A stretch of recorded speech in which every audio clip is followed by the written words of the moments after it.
Una vez más estamos juntos en este día para meditar en la palabra del Señor, y el tema para este día lo he titulado Señor, aviva tu obra, y está basado en el libro de Habacuc, y voy a leer los cuatro primeros versos del capítulo 1. Leo para ustedes en la versión Dios habla hoy. Dice así la palabra del Señor. Esta es la profecía que tuvo en visión el profeta Habacuc. Señor, te llamo y no respondes. ¿Hasta cuándo seguirás así? Clamo a ti porque hay violencia y no haces nada por salvar a los que sufren. ¿Por qué me haces ver tanta maldad y perversión? ¿Por qué tengo que presenciar tanto saqueo y violencia? Hay pleitos y en los juicios la gente pelea entre sí. La ley no se cumple y no se hace justicia. Los perversos destruyen a los justos y no se hace justicia. Habacuc es un profeta de los denominados menores y tiene que ver por el tiempo que él ministró. No tuvo un tiempo muy largo como Isaías, Daniel, Ezequiel, Jeremías. Fue un tiempo menor como muchos otros en el Antiguo Testamento. El nombre de Habacuc significa abrazo o abrazar, o el que abraza, pero no en un sentido romántico, sino más bien como alguien que consuela a otra persona. El libro de Habacuc es un libro muy corto, tiene solo 3 capítulos y 56 versículos. Este libro fue escrito aproximadamente en el año 600 a.C., es decir, que a la fecha tendría 2600 años. Habacuc profetizó en el tiempo del rey Joacim. Joacim era un rey pagano, injusto y violento. Joacim llevó por su misma condición, llevó al pueblo a vivir de espaldas a Dios. En su reinado adoraban a dioses paganos y se habían rebelado contra Dios. Qué diferencia a su antepasado Josías, que hizo una reforma espiritual en el pueblo de Judá y lo había acercado a Dios, pero este Joacim fue un rey pagano. Sin duda, por estar lejos de Dios, Joacim llevó al pueblo a vivir en un desenfreno que trajo opresión y caos en la sociedad. Ante esta realidad, Habacuc se siente triste. Y no solamente eso, sino que siente que Dios está ausente de esta escena que vivía el pueblo de Judá. Pensaba que no le preocupaba a Dios la situación que estaban viviendo. Y él levanta estas preguntas que hemos leído. ¿Por qué me haces ver tanta maldad y perversión? ¿Hasta cuándo seguirás así? Clamo a ti y no me escuchas. No haces nada por salvar a los que sufren. Y la pregunta que golpeaba en la mente de Habacuc era: ¿por qué Dios guarda silencio ante el pecado? ¿Por qué Dios no extiende su mano ante la injusticia? ¿Por qué no interviene al ver la maldad de los hombres? ¿Acaso no le interesa lo que está ocurriendo? Habacuc siente como que si Dios fuera un Dios muy tolerante con los malos y no estaba interesado en lo que estaba pasando. Estas eran las preguntas de Habacuc.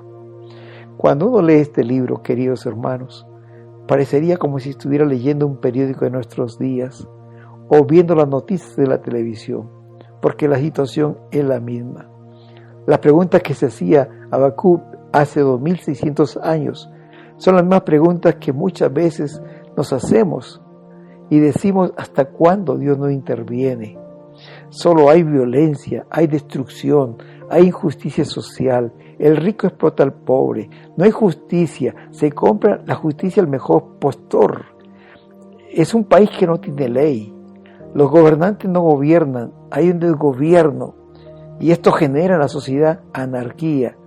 Realmente no sabemos qué hacer, no sabemos dónde está la solución y en una palabra, no hay paz.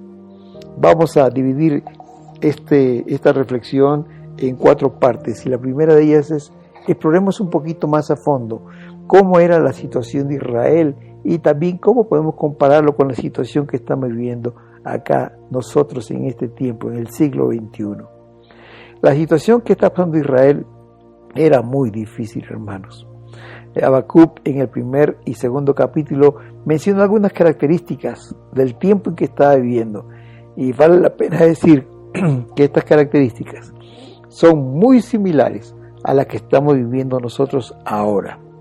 En primer lugar, el versículo 2 dice que había violencia en la tierra. Por donde miraba, Habacuc miraba violencia. Y no solamente era una violencia de persona a persona, ni podemos llamar personal, sino era una violencia estructural. Había violencia de parte de las autoridades, como también había violencia a nivel personal. Muy similar a lo que estamos viviendo hoy en estos días. Hemos sido testigos de la violencia que en diferentes ciudades del país. Hay violencia, hay intolerancia en todos los ámbitos de la vida. No hay un ámbito en que no haya violencia. Hay violencia en los trabajos, en las escuelas y aún hasta en el deporte con las barras bravas. La UNICEF dice que los lugares más violentos en el planeta Tierra son la familia y las escuelas. Triste porque estos deberían ser los lugares más seguros, especialmente para los niños. En segundo lugar, Habacuc menciona la palabra también hay destrucción. Dice, ¿por qué tengo, en la palabra de Dios para todos, dice, ¿por qué tengo que presenciar tanto saqueo y violencia? En estos días hemos visto también cómo se han incendiado buses de transporte público. Son innumerables los buses que han sido incinerados, carros privados, incluso motos y carros de la policía, estaciones del Transmilenio o del Mío destrozadas, ¿verdad? Incendio de las CAI, de las URI, incendio y saqueo de entidades bancarias. Hemos visto tristemente cómo han incendiado las oficinas de los bancos, saqueos en almacenes de cadenas, en tiendas de barrio, peluquerías, atentados contra oficinas del Estado, etcétera, etcétera, etcétera.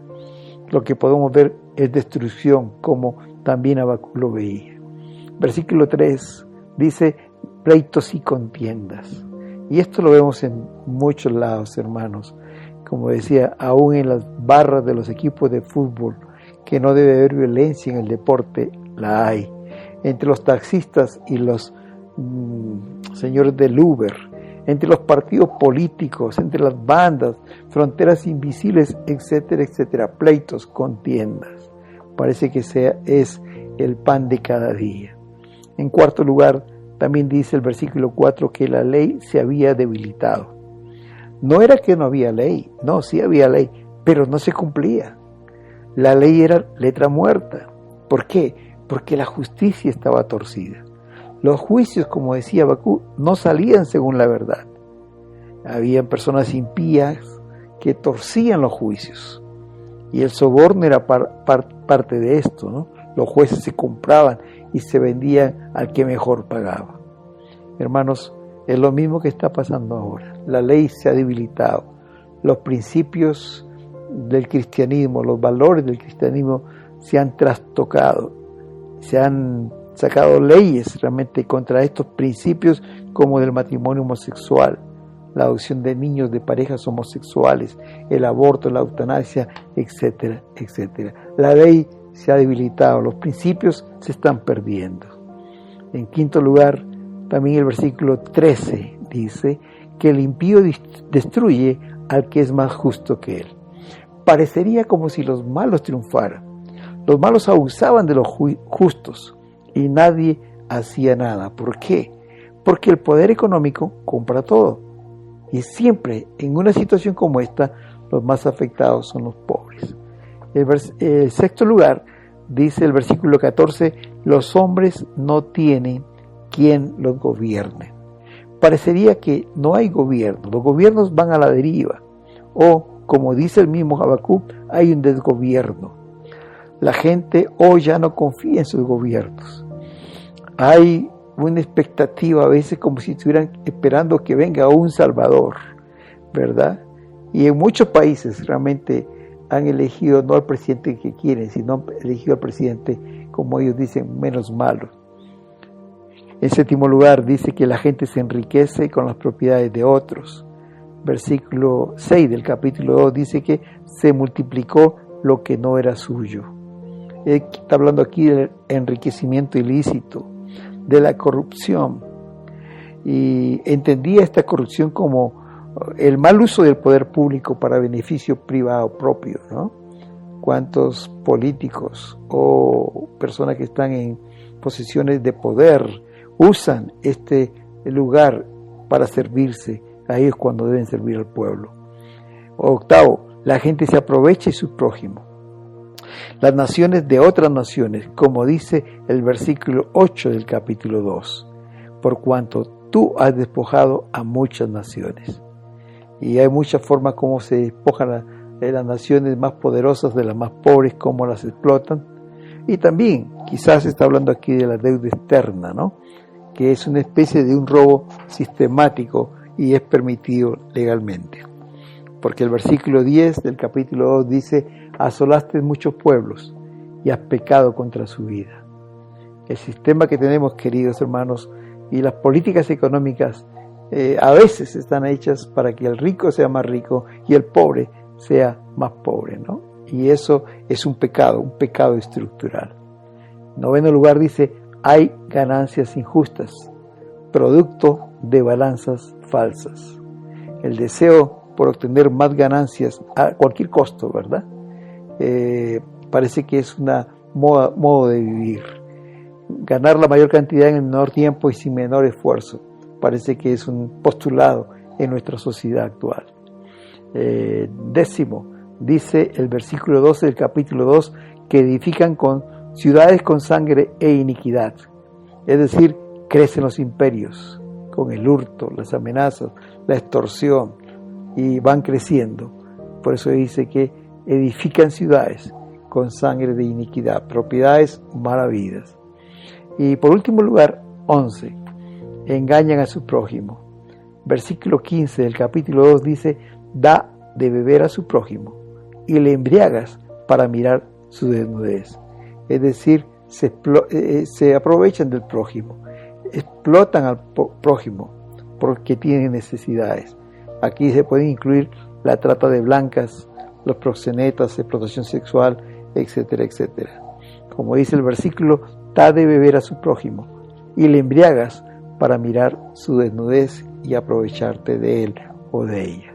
Hermanos, Habacuc vivió un tiempo muy parecido al nuestro. Un tiempo en el cual a las cosas buenas se les dice malas y a las cosas malas se les dice buenas. Esto lo dice Isaías capítulo 5, versículo 20. Vivió en un tiempo en que había una corrupción nacional y realmente esta corrupción llevó al país a un estado de violencia extremo, un estado de odio y estallido de maldad por todo lugar. No es exactamente el mismo problema con que nos enfrentamos nosotros actualmente, y ha llevado a todo este tipo de marchas, paros, daños que se están haciendo. ¿No suena estas cosas que hemos leído y están ahí desde hace 2600 años como si fueran cosas actuales? Queridos hermanos, la realidad es la misma. Si el corazón del hombre está desviado, está yendo de espaldas a Dios, la realidad va a ser la misma. No importa qué tiempo y qué lugar, el hombre se va a comportar igual y va a oprimir y va a explotar y va a afectar a su prójimo. Tenemos como iglesia un tremendo desafío, hermanos, porque Colombia es un hermoso país con cosas maravillosas, pero al mismo tiempo tenemos que ser honestos en reconocer que tiene grandes problemas y desafíos que superar. En segundo lugar, vamos a ver la queja, como dice la palabra de Dios, de Habacuc, la protesta de Habacuc. Esta situación afligía al profeta. Por eso él se queja ante Dios de esta injusticia. En los primeros 4 versículos hay varias preguntas, ¿no?, que parecería como que cualquier padre o madre de familia o cualquier ciudadano se la haría en este tiempo. Versículo 2 dice: ¿hasta cuándo clamaré y no oirás? Día y noche el profeta clamaba y nunca obtenía respuesta. Y le reclamaba a Dios: ¿hasta cuándo he de clamar? ¿Cuánto tiempo más he de clamar? Versículo 3 dice: Señor, ¿hasta cuándo me haces ver iniquidad, violencia y destrucción? Todo lo que veo es malo No hay una noticia buena, no pasa nada bueno en esta tierra. Versículo 12, capítulo 1, versículo 12, le dice: ¿no eres tú desde el principio, oh Jehová, Dios mío, Santo mío? ¿No eres tú el Todopoderoso que puede cambiar cualquier situación? Le está haciendo el reclamo en el versículo 12, y el versículo 13 dice: ¿por qué ves a los menospreciadores y callas cuando destruye el impío al más justo que él? ¿Por qué te callas, Señor, cuando ves la injusticia del más fuerte contra el más débil? ¿Dónde estaba Dios?, quería decir Habacuc. ¿Dónde estás, Dios? Dios, ¿eres consciente de lo que está sucediendo? ¿Cuántas veces, queridos hermanos, escuchamos esta misma pregunta? ¿Dónde está Dios mientras que la gente sufre? Y decimos: ¿por qué sucede esto? ¿Por qué la gente buena sufre? Y hacemos preguntas similares, hermanos. Quedé muy gratamente sorprendido hace algunos años atrás cuando leí una entrevista que le hicieron a la hija de Billy Graham en un programa de televisión en los Estados Unidos. Esos programas de televisión en las noches se llama Early Show, y ahí le preguntaron una pregunta muy directa hacia un cristiano. Estaba muy cerca del atentado de las Torres Gemelas ahí en New York en septiembre 11, y le preguntaron cómo Dios permitió que sucediera esta tragedia, donde más de 3,000 personas murieron en un solo instante al estrellarse el avión contra las Torres Gemelas. Y la hija de Billy Graham dio una respuesta sumamente profunda, y no solamente profunda, sino que con mucha sabiduría. Ella dijo lo siguiente: ella dijo: al igual que nosotros, creo que Dios está profundamente triste con este suceso, pero nosotros durante estos años hemos estado diciéndole a Dios que salga de nuestras escuelas, que salga de nuestro gobierno, es más, que salga de nuestras vidas. Y siendo el caballero que es, creo que se ha retirado tranquilamente. Y ella continuó diciendo y puso varios ejemplos de lo que había estado pasando en la sociedad norteamericana. Ella dijo: todo comenzó cuando Madeleine Murray O'Hair, una mujer, dice, influyente, una jueza, se quejó de que no quería que se orara en las escuelas, y dijimos que estaba bien. Ella, Madeleine, fue asesinada y hace poco se descubrió su cuerpo. Alguien dijo que no se leyera la Biblia en las escuelas y dijimos que estaba bien. El doctor Benjamin Spock dijo que no deberíamos pegarle a nuestros hijos cuando se porten mal, porque sus pequeñas personalidades se truncarán y podíamos lastimar su autoestima. Y dijimos que estaba bien. El hijo del doctor Spock se suicidó. Luego se dijo que los maestros y directores de los colegios no deberían disciplinar a nuestros hijos cuando se portan mal. Dijeron que ningún miembro de los profesores, del personal administrativo en las escuelas castigara a ningún estudiante para que no los demande. Luego alguien dijo: dejemos que nuestras hijas aborten si quieren. Y ni siquiera tiene que decirle a sus padres, porque es su derecho. Y dijimos que estaba bien. El Consejo de Administración de las escuelas dijo: démosle a nuestros hijos todos los condones que quieran, para que puedan divertirse al máximo. No tenemos que decirle a sus padres que se los damos. Y dijimos que estaba bien. Uno de nuestros principales funcionarios públicos dijo que no importa lo que se hace en privado mientras se cumpla con el trabajo. Y dijimos que estaba bien.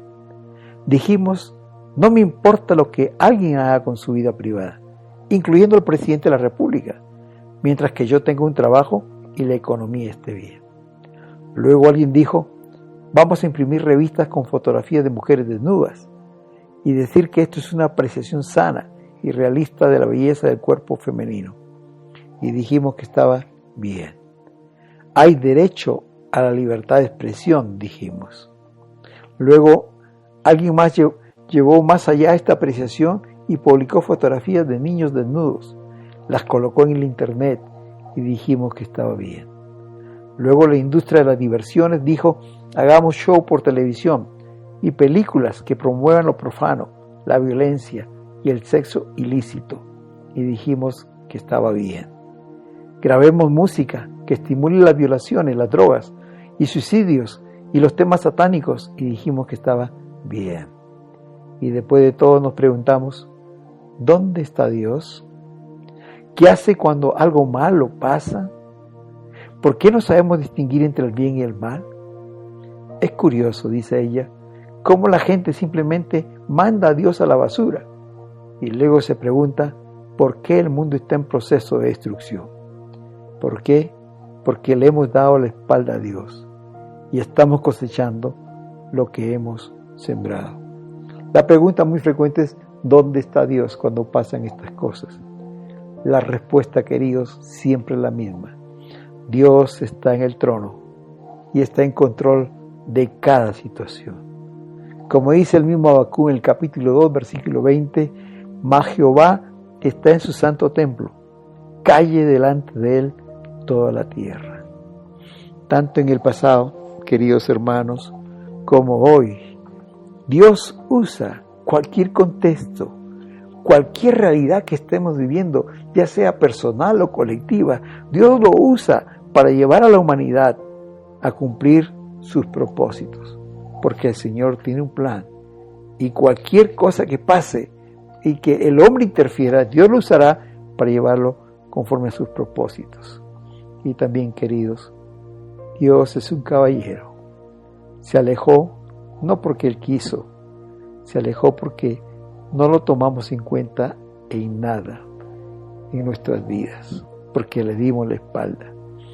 Como dice Romanos capítulo 1, versículo 21, dice, pues habiendo conocido a Dios, no le glorificaron como a Dios, ni tampoco le dieron gracias, sino que se envanecieron en sus razonamientos y su necio corazón fue entenebrecido. Es triste la realidad cuando le damos la espalda a Dios. Esa era la situación de Israel y también la situación de nuestras ciudades, de nuestros países. ¿Cuál fue la respuesta de Dios? Hay varias respuestas que le da Dios, pero déjeme enfatizar en dos de ellas. En primer lugar, el Señor responde en el capítulo 2 con 5 ayes. El versículo 2 dice, y Jehová me respondió y me dijo, ay del que multiplicó lo que no era suyo. Versículo 6. Versículo 9, ay del que codicia injusta ganancia para su casa. Versículo 12, ay del que edifica la ciudad con sangre. Versículo 15, ay del que da de beber a su prójimo. Ay de ti que te acercas, que le acercas tu hiel y le embriagas para mirar su desnudez.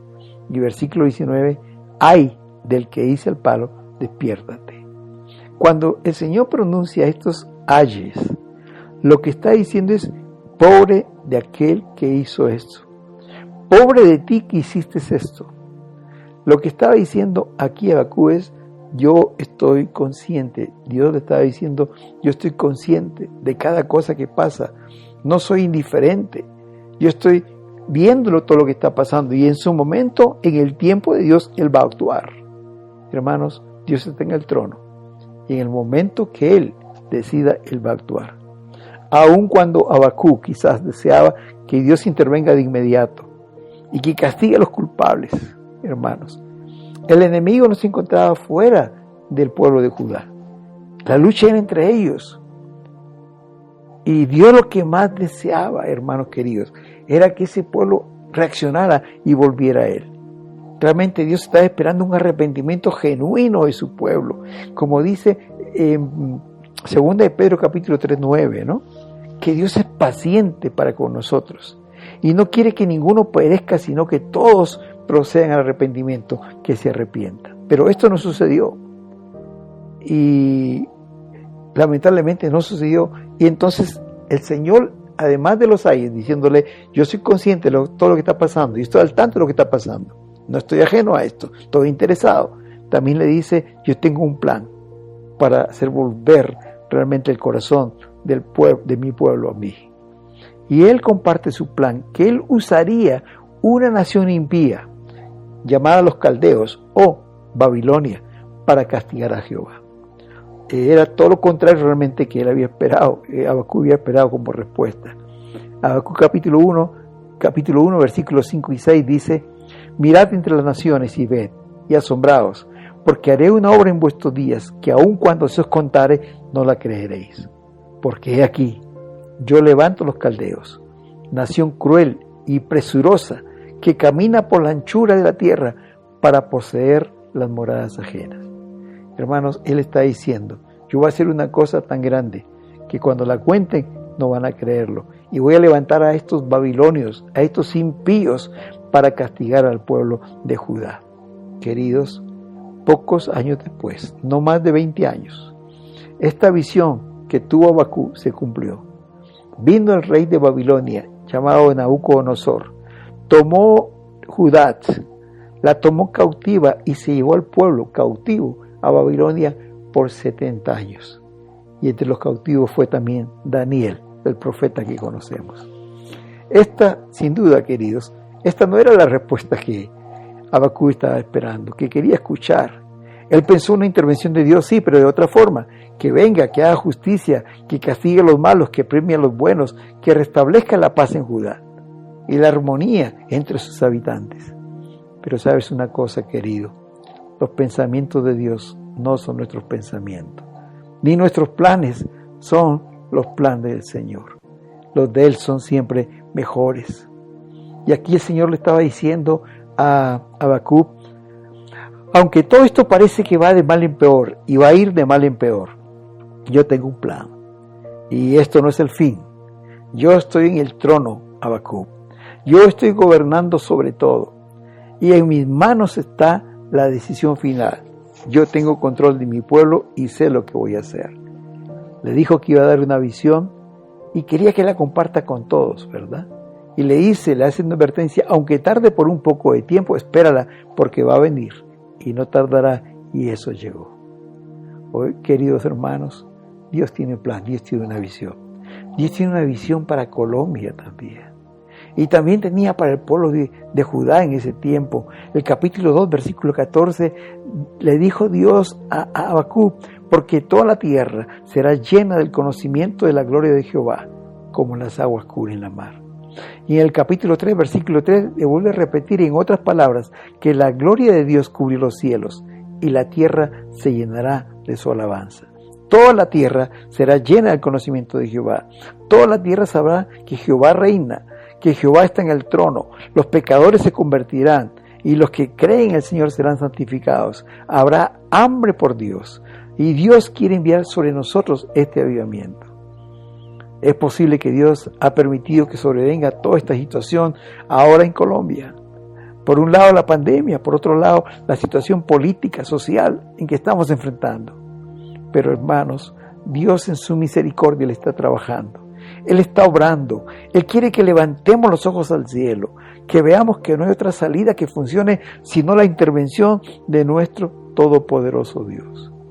En este tiempo Él quiere visitar a su pueblo. Él quiere cambiar esta situación que parece asfixiante.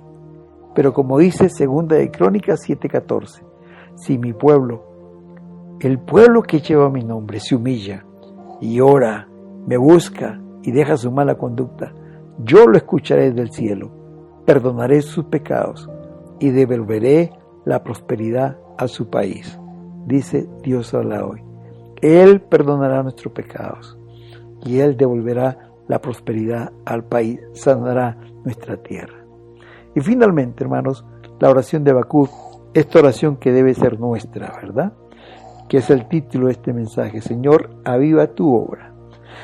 Después dice, de haber hablado con Dios, Habacuc exclama, oh Jehová, he oído tu palabra y temí. Tu palabra es tan maravillosa, tan grande. Yo pensaba que tú no estabas al tanto de lo que estaba pasando, que eras indiferente, pero ahora entiendo, Señor, que tú quieres que todos se arrepientan y que tú tienes un tiempo y tú vas a actuar y vas a traer el corazón del hombre hacia ti. Otra versión de este versículo 2 dice, oh Jehová, he oído tu palabra y temí, dice, Señor, he sabido de tu fama, tus obras, Señor, me dejan pasmado. Y Habacuc sin duda cambió su actitud cuando escuchó la palabra de Dios. Ahora él conocía esta gran verdad y sigue exclamando, diciéndole, oh Jehová, aviva tu obra en medio de los tiempos. En medio de los tiempos, hazla conocer. y en la ira, acuérdate de tu misericordia. Hermanos, es como si Dios había quitado un velo de los ojos de Habacuc. Ya no hay palabras de queja en sus labios, como en el capítulo 1. Tampoco hay palabras de protesta contra Dios, sino ahora le pide: Señor, interven. Pon tu mano sobre el pueblo, cambia esta realidad, aviva tu obra en medio de este tiempo. Dios le había dicho que toda la tierra sería llena del conocimiento de Jehová, así como las aguas cubren el mar. Ahora Habacuc está pidiendo: Señor, esto que has dicho, que se haga realidad. En medio de los tiempos, hazla conocer. Él estaba apropiándose y a la vez pidiendo que esta promesa que el Señor mismo le había dado se haga realidad. Hermanos queridos, Dios está buscando personas que se pongan en la brecha. Dios está buscando personas que intercedan por su nación. Y esta oración de Habacuc debe ser nuestra oración. Oh Jehová, aviva tu obra en medio de los tiempos, en medio de este tiempo que estamos viviendo, hazla conocer. Estoy convencido, queridos, que Dios está dando este tiempo especial a su iglesia para que clame por un avivamiento. Y esta y muchas otras promesas están para nosotros. Hay muchas promesas en la Escritura que nos invitan a pedirlo, a hacerlo. No tengo la menor duda, queridos, que Dios quiere intervenir en nuestra historia y enviarnos una visita fresca de su Espíritu Santo, como nunca antes la hemos experimentado. Queridos hermanos, estoy convencido que Dios quiere, Él desea intervenir, Él desea cambiar la situación por la que estamos viviendo. Pero también estoy convencido que Él tiene solamente un instrumento para usar, y esa es su iglesia. Quiere usar a su iglesia como un agente de transformación, aún para nuestra misma sociedad. Lo que necesitamos es clamar con insistencia a Dios, como lo hizo el profeta Habacuc: aviva tu obra en medio de este tiempo. Queridos, para terminar, quisiera decir que en medio de un tiempo como el que estamos viviendo en Colombia, de confusión política, social y espiritual, oh hermanos queridos, precisamos con urgencia la intervención divina. Dios lamenta más que nosotros esta situación. Él está triste, Él no es indiferente. Hoy en día también sigue clamando esos ayes que nos muestra este libro. Ay del que hace tal cosa, ay del que mata al inocente, ay del que destruye la propiedad, ay del que da leyes injustas. Es el mismo Dios que sigue hablando en este tiempo. La buena noticia, queridos, es que Dios tiene una visión. Dios quiere visitar a su pueblo de una manera especial. Dios anhela, lo mismo que para el pueblo de Judá en aquel tiempo, Dios anhela que su gloria cubra los cielos y Colombia sea llena de su alabanza. Dios anhela más que todo Colombia sea llena del conocimiento de la gloria de Jehová, como las aguas cubren la mar. Queridos hermanos, este no es el fin. Esta es una oportunidad para que el Dios se glorifique en medio nuestro. Dios quiere sanar nuestra nación, pero espera que haya hombres como Habacuc que se pongan en la brecha y clamen como Él lo hizo. Oh Jehová, aviva tu obra en medio de los tiempos hazla conocer. Oh Jehová, danos un avivamiento. Debe ser nuestra oración, pero empieza conmigo, empieza con la iglesia, mi iglesia, y transforma el país. Un verdadero avivamiento necesitamos, porque este avivamiento transformará no solamente el clima moral de una comunidad, sino aún también el material. Por eso que Dios está buscando personas que tengan el valor de orar y vivir una vida en santidad. Creo que Dios puede cambiar la cara de una ciudad, de un país como Colombia, de una región. Lo que necesitamos urgente es el toque divino de su Espíritu Santo y la mano de Dios sobre nosotros, personas ordinarias, pero que están completamente consagradas a Él. Queridos, siempre en la historia de la humanidad, cuando Dios quiso hacer algo, va a usar un hombre o una mujer como instrumento de su bendición. Te pregunto en esta mañana, ¿estás dispuesto a ser parte de este mover de Dios? ¿Estás dispuesto a interceder día y noche y clamar a Dios por una visita especial de su Espíritu sobre su iglesia? Si es así, oremos juntos esta oración. Señor, gracias por tu palabra. Gracias por decirnos esta mañana que somos parte de la solución y no del problema. Gracias por aumentar nuestra fe y hacernos ver que sí hay una respuesta para esta situación. Ayúdanos, Señor, hoy como Habacuc, a ponernos en la brecha e interceder por el país. Señor, te pido que uses mi vida como un instrumento de tu bendición. Y te la entrego, aquí está. Como decía el profeta Isaías, heme aquí, Señor, envíame a mí.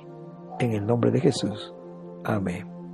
Querido hermano, que Dios te bendiga y que tú seas protagonista en esta situación también, pero como parte de la solución, agarrarnos de la mano del Dios Todopoderoso. Yo sé que Él va a cambiar toda esta situación y la iglesia va a ser fortalecida y Colombia va a ser bendecida. Si hay un pueblo que le clama, que intercede, que se pone en la brecha, Dios va a obrar, va a intervenir en la historia. Que Dios te bendiga. Amén y amén.